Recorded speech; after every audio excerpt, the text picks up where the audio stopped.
Welcome to my beautiful and amazing hearts to episode 8 of Open Hearts after our main show, Graffitied Hearts. I am your MC Winter, and with me is the wonderful cast of Graffitied Hearts. Welcome back. So, thoughts, feelings about this episode? A lot of awesome scenes, a lot of it really does feel like everyone is moving steadily towards like their next chapters in the story that we're all making together, and it's been really awesome and interesting to see that unfold and begin to see the foundation of that being built.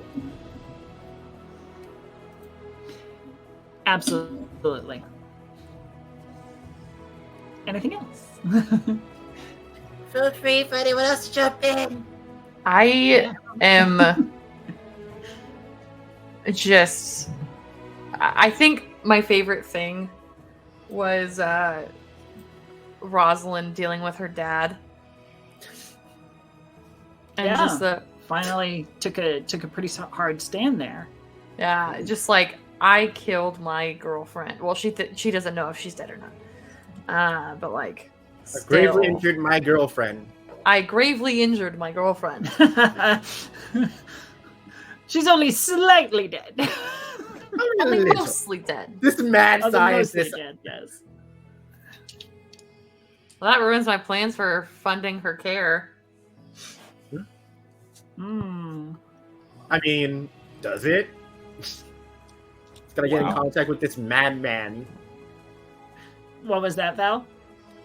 Oh no, I just heard I just heard dozen and I'm just like, I guess not technically. It doesn't ruin it completely. Fair. I will say, go on, Shanae. I see you gearing up to speak. I was gonna say, you see, the consistency of this episode was an entirely different side of Jen. Yeah, that I don't think has made it to screen yet. Yeah. Talk to us about that and the choices that I guess you as a player are making to bring extra depth to Jen. So a big part of Monster Hearts 2 and Graffitied Hearts is the cast is teenagers, and they are coming into their own, and they are maturing. Jen is physically 20, but mentally they are very old. We'll keep that number. You never ask a... Never ask. Never ask a person their age, yes. Yeah, no. Vampire their age. Yeah, no. How long have you been 17? No. Edward! Right.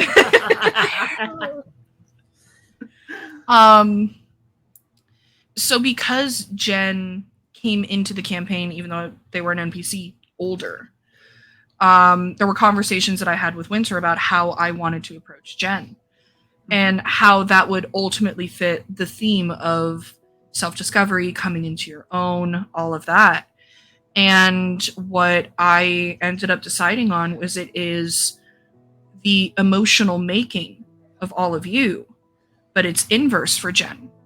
It is sort of an unmaking of the persona that they have spent so long building up, slowly becoming undone and becoming reattuned to emotions.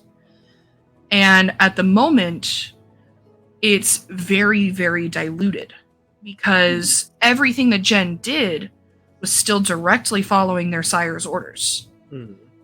They did everything that they needed to, but it had to be a slightly different approach. You couldn't be cold and calculated because, let's be real honest, Roz and Robin are not exactly the most emotionally stable.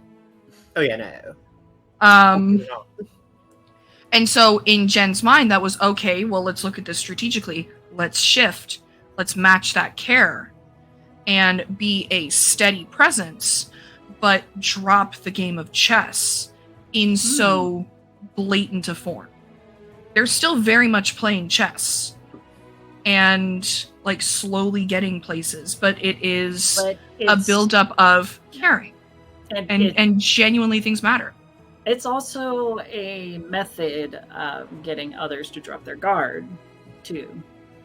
So yeah, it'll be interesting to see if Jen takes advantage of that.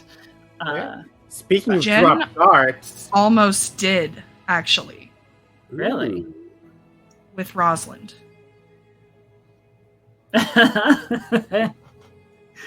Oh shit! Tell us I about took it on hypnotic. timeline. So if Rosalind hadn't been agreeable per se, Agreeable. I think that's a turn of phrase that's been used once or twice in the past. Mhm. Yeah. then maybe the vampire's gaze would have come into play. Yeah. That has been like Sherikov's gun that Jen has been like polishing on the wall for the last few sessions. Yeah. I will say I'm so damn proud of that timing of pulling the string. That was crazy. That was insane. Mm-hmm. Speaking of coming into ourselves, where do you think that Rosalind is gonna go? Now that this monstrosity inside her is recognized or expressed itself in such a violent manner. I don't know. Do you think that Rosalind's going to be able to reconcile these different parts of herself?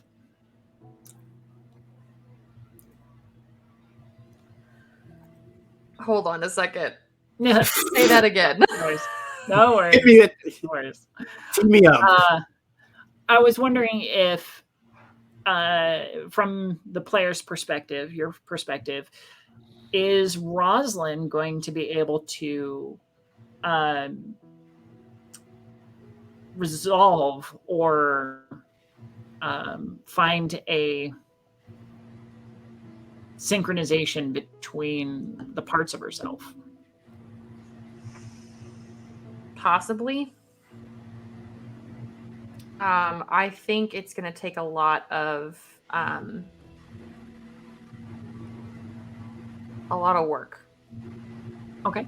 It's not going to come easy, but I think it's possible. Definitely think it's possible.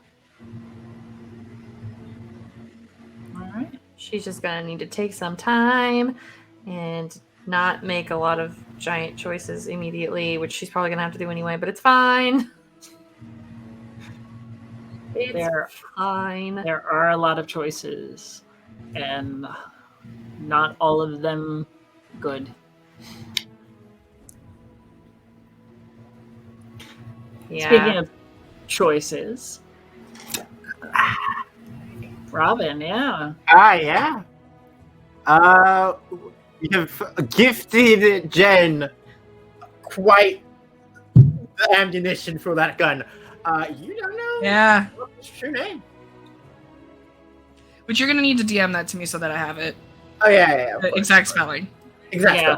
Yeah. I don't know if even I caught that. Oh, God. No.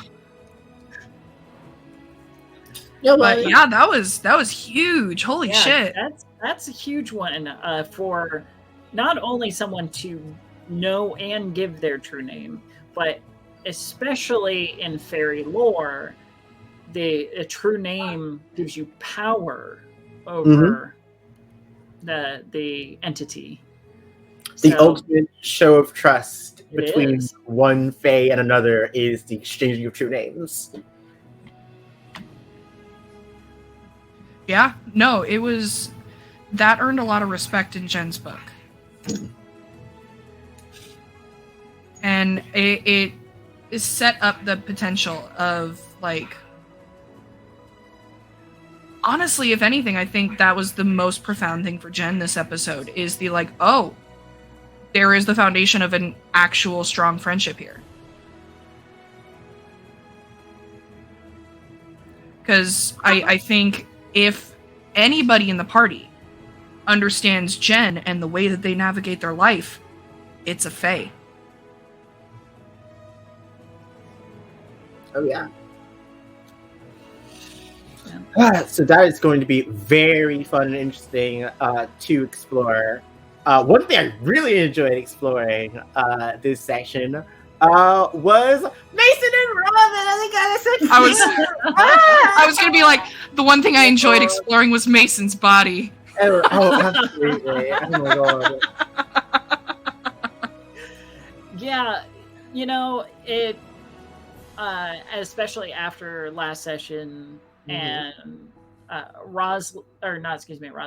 Robin going to Mason, whether as last option or preferred option, definitely endeared Robin to Mason as a and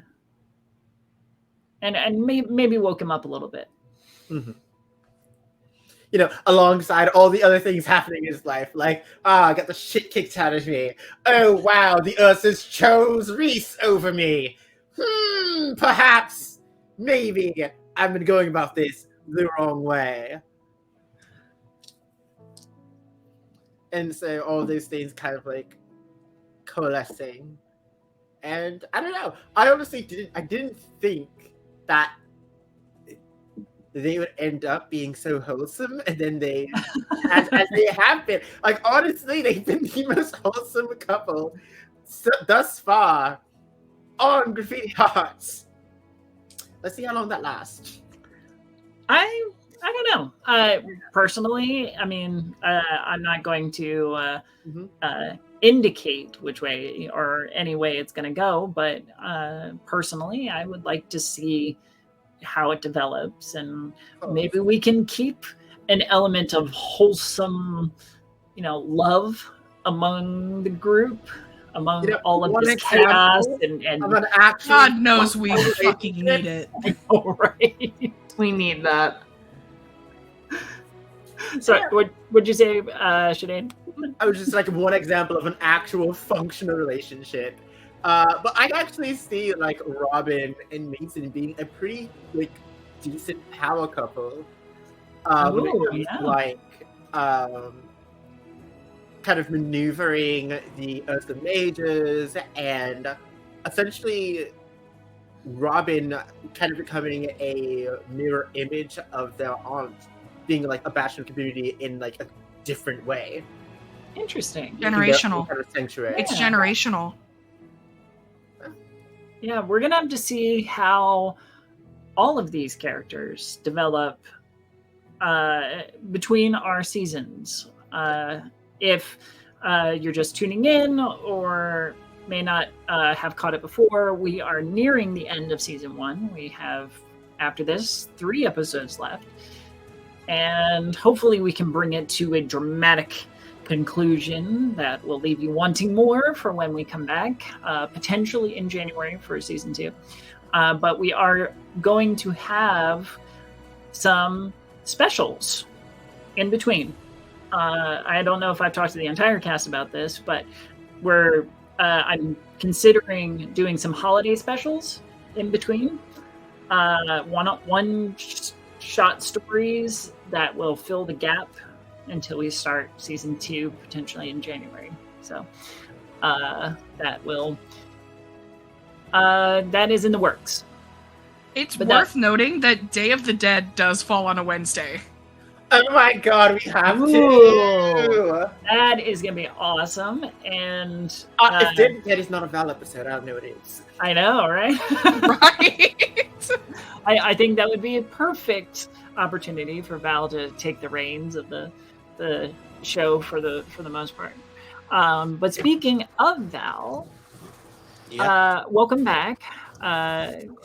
Sorry we missed you last week, but we're glad that you're back and doing okay.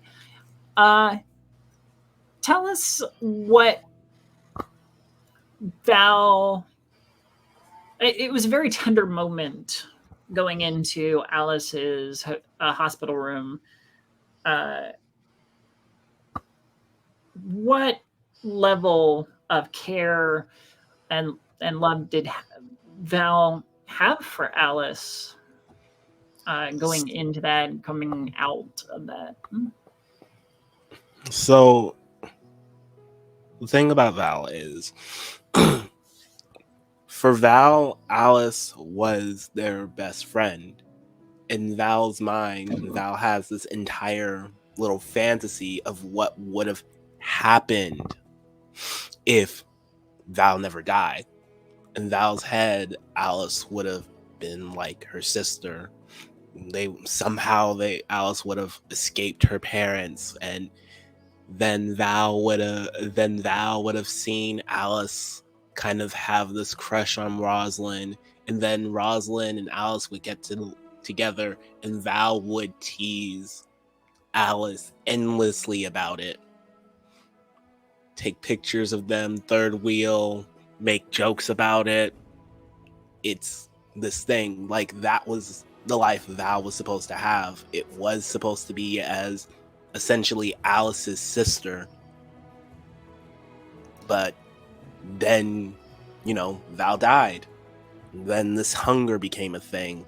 And then Val lost control. And when Val came through, because that hunger basically took control until it was completely filled, that was the first time in a long time Val didn't really feel that hunger. That was the first time in a long time that Val could genuinely spend time with Alice and not have to worry about anything else. So with Alice being removed from the picture, at least for the time being, Val does not have their safety net anymore. The emotional grounding. For Val, Alice was the only thing genuinely left of their life. Val's parents are gone. Val's brother didn't come back with her. The only kind of mirroring of her brother was Reese, and Reese is gone, and now Alice is gone. So Val is essentially completely alone. Val has no other connections. So my question for Val in this case, all of the ties to your old life have basically been removed. Does Val seek to make a new life for themselves, whatever some of the life that they can have now? Like, do they attempt to reinvent themselves? Val doesn't know. That's it. All Val knows is that this happened in this town, and that's the whole line with this town needs to change. Val blames everything on the town itself, at least for now. And so that's all Val really knows to do. A scientist comes up with all of this, providing Val with something, and Val only knows that an enemy needs to be named, because that's the only thing that Val knows how to do. It has to make sense with some sort of story. Val is just guessing they got the wrong story. And we are going to see in the next couple of episodes where that story takes us. It is unfortunate that we had to say goodbye to Abby, who was playing Alice. But I think that it opens up a lot of opportunities and story points that we can take control of, and we already are. We're seeing it through Val's actions at the hospital, through Rosalind's grief and the consequences that came from the attack. Jen's the effect of Jen's machinations as well. And then maybe we'll see something from Robin when she learns of Alice and Robin. Yeah. Yeah. And Robin, he still has no idea what's going on. Yeah, they obviously have nothing to just, oh, yeah, what? News? I don't watch news, I'm sorry. I watched news like that once and saw that Jen was on them, and it's like, that's weird. So that information will trickle down in time, as well as especially as Robin digs deeper into the mystery of Reese's disappearance. I'm really excited for her to figure out or find the end of that rope. Oh yeah, I'm tugging that shit. One last item, if Rosalind's still available. Thoughts about Gracie? The reveal to Gracie. I did not want it to happen like that, but it happened, and I think that her Roz's response was pretty good in the regards of, hey, by the way, I've been holding this back from you for a long time. Here you go. Might as well. Above table, I was kind of hoping you would do that. That's part of why I took Ross to the kitchen. Yeah. Yeah, no. This episode has really been like, it started off really strong as like a Rosalind tells all, and It's turned into an AMA real fucking quick. Just like, no. We do ritual shit. Here, let me show you. Yeah, let me hear In the pantry. Yeah, who puts That was food in great. there? We put our athames, we put our goblets. Oh, and Here's where we sing praises to the Dark Lord. And we got to meet Jen's last NPC. yes, true. Melody. Got to meet Melody, Gracie's best friend. We Very- still very haven't briefly. met my one of my other NPCs. Which one? The coffee guy. Yeah, Oh, we we haven't met Raven. Yeah, Let me go to the coffee shop. I'm not keeping you from there. My father is. Heck, you Um, know, you and Jen could have headed there for yeah, if you weren't coffee. covered in blood. We'll Yeah. go Yeah. after I take a shower. It's fine. Yeah, all right. Yeah, it's fine. By the way, before we cut, I'm so sorry about the fucking Africa by Toto thing.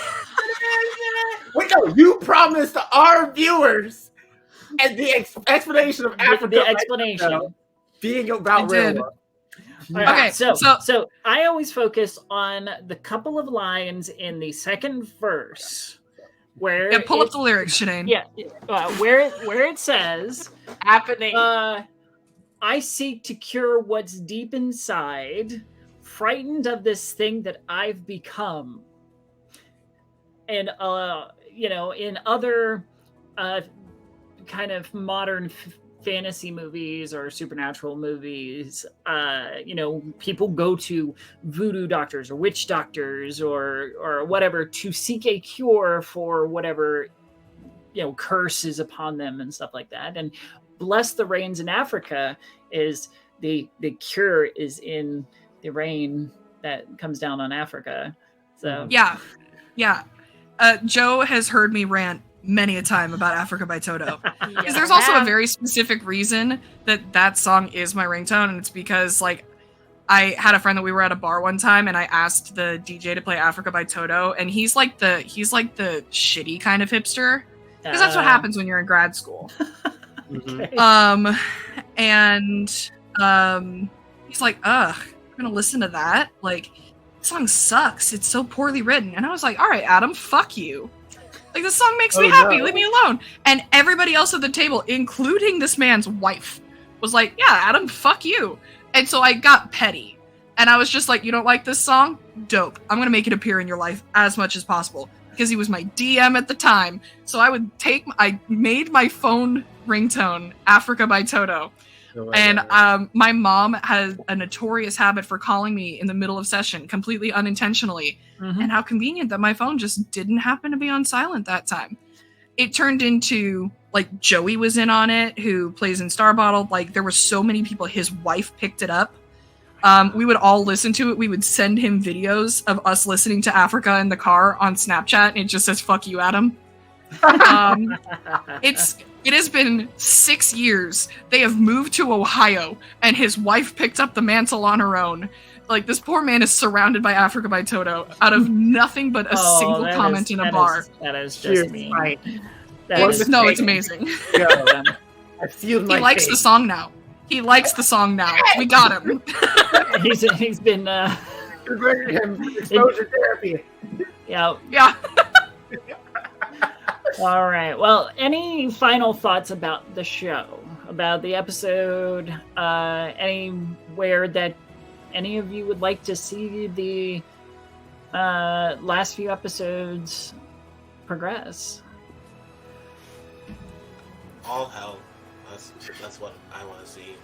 All All- hell. All hell breaking loose. Yeah. Yep. I mean, it's already happening through my body, so it's fine.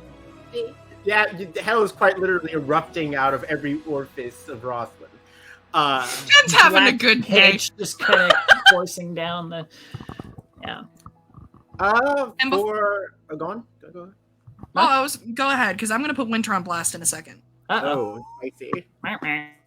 Oh. I don't know. For Robin, I kind of want to see how this bond with Jen continues to develop.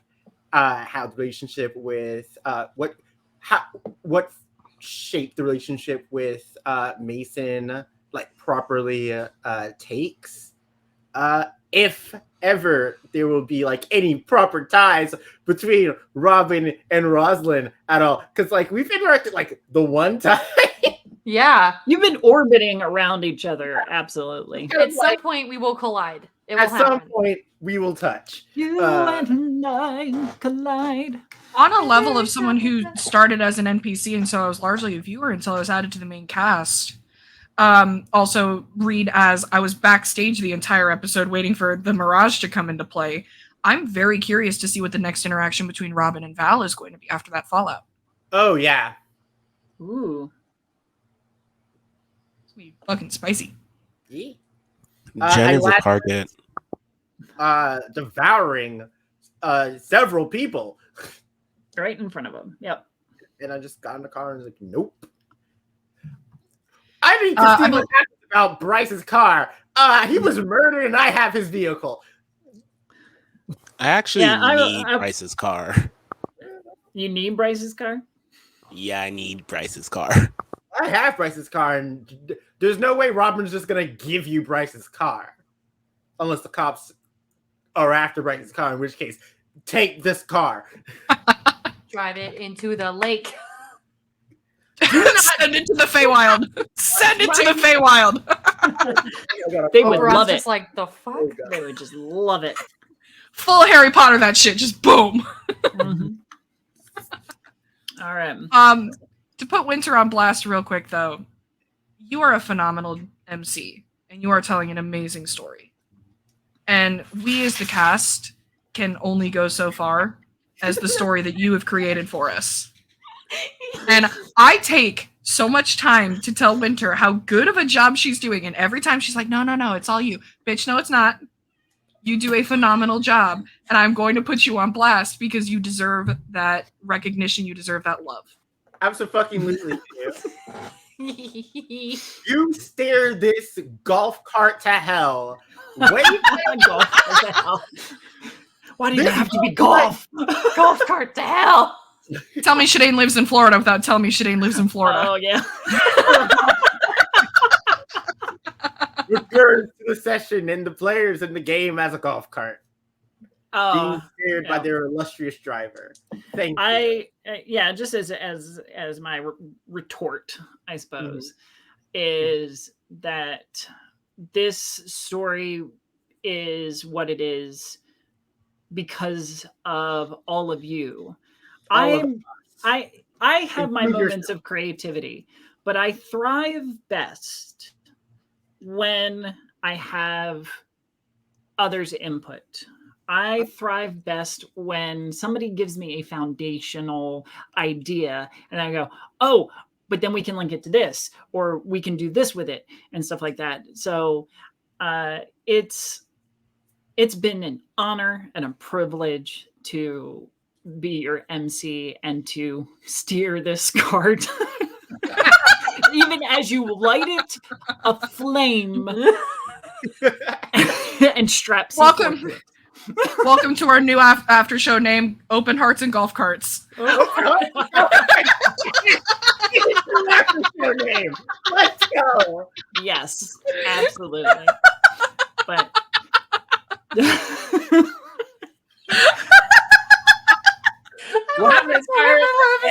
Graphic and everything. Open Hearts and golf carts. I am going to find a little golf cart, like GIF or something, and it will be on the screen next week. I promise. I love it. Oh my God. It's going to happen. Let's go. It's just gonna go. If it can be I on need the fire, sound that'd be effects. fantastic. I need that. What was that? On fire to be fantastic. This is gonna be the weirdest message to Lala. Hey, so let me tell you what I need. No questions asked. No time to explain. Which Lala is just fantastic. She does all our graphics and videos. So everything you've seen up here, she's done. She is absolutely fantastic. But anyway, thank you so much for that vote of confidence and that validation. It means a lot to me because you all mean a lot to me. And the story means a lot to me. And I'm so grateful that I get to create it with you. So I'll write it from you in DMs later. Yes, Yeah. absolutely. 3 a.m. like we normally do. No, go to bed. 3 a.m. Sleep. I'll be there because I've been sleeping like shit lately. Anyway, Hence the messages. That brings us to the end of our Open Hearts episode. We hope that you will like and subscribe to the Heroes and Hooligans channel and join us again next week when we have episode 9 of Graffitied Hearts. Thank you and good night.